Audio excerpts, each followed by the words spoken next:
It's going to be England taking on Pakistan from Trent Bridge in Nottingham. That's familiar territory for Pakistan's batsmen, not in the best sense of the word. I think it's home away from home for Pakistan, because I think Nottingham is... It should be. But just going by what happened the last game around. Correct. Now, the last time there was a game played at the Oval, there was pace and bounce, and Jofra Archer bowled really quick, but that didn't happen today. So Pakistan will be hoping things can change, but they're up against a side that has seen what happened.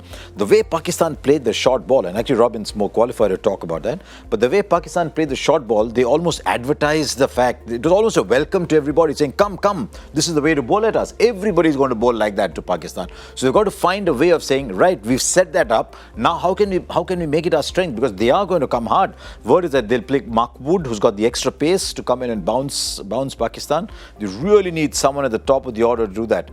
Plunkett by himself, actually Plunkett bangs the ball in short too. So they're going to get a fair bit of pace coming their way. So that's it. The names that we've got there, James Vince, Dawson Curran and Mark Wood, are the ones who didn't play that previous game. So do you advocate any changes? Because there's no reason otherwise to disturb a winning combination, except to try and push Mark Wood in. Wood for Plunkett if they think extra pace. That was exactly what I was thinking, Wood for Plunkett.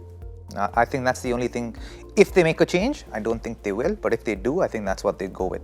Now, if you look at the opposition, if you look at Pakistan, we have said that despite what happened in their first game, they have the personnel to bounce back. Maybe Sri Lanka struggling slightly in that department, inexperienced captain. South Africa have a few problems, a few injuries. But from Pakistan's point of view, yes, we said a lot of negative things about what they did with their batting and how they were bounced out, but they've got the men to bounce back. I'd love to know what's happening in that Pakistan camp at the moment, actually. At the best of times, what happens in the Pakistan camp is very, very interesting. Whenever we get Pakistan players in our studio, they're hugely entertaining.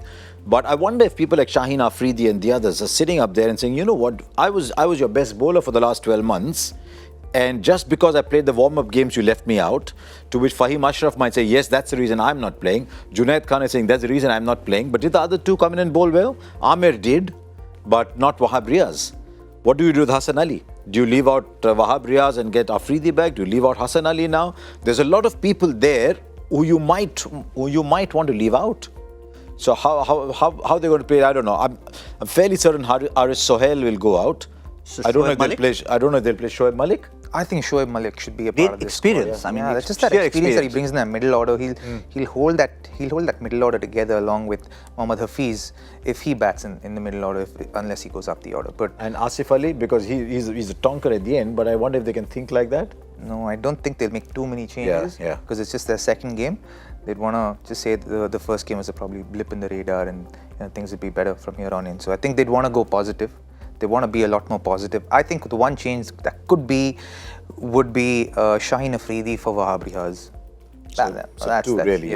Two possible changes. Actually, Robin, you don't want to be making 5 changes, right? You don't. Because then you're that's sending a wrong signal, right? So you don't want to be doing that. Also, you briefly mentioned it. If, assuming a Shoaib Malik comes in and therefore he's that experience in the middle order, is Mohammad Hafiz, the professor, better served up the order? Could be. It's definitely an option because he brings that versatility to that side. So he could be someone who bats up the order as well.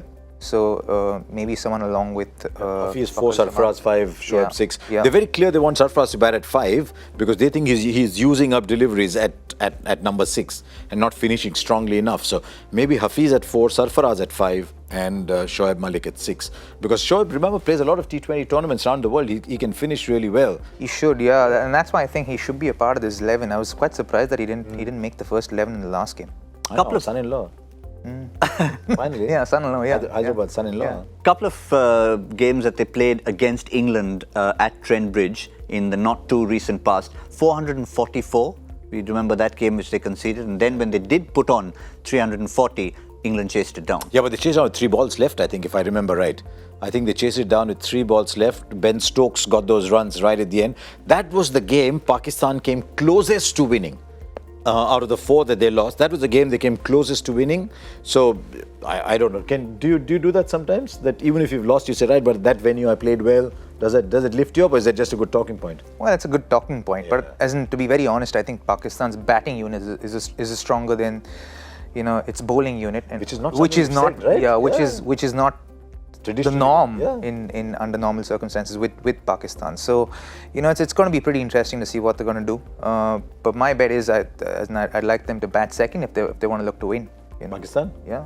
Even though traditionally they've not been chasers. Yeah, they've not been chasers. Yeah. But you got to back your strengths, right?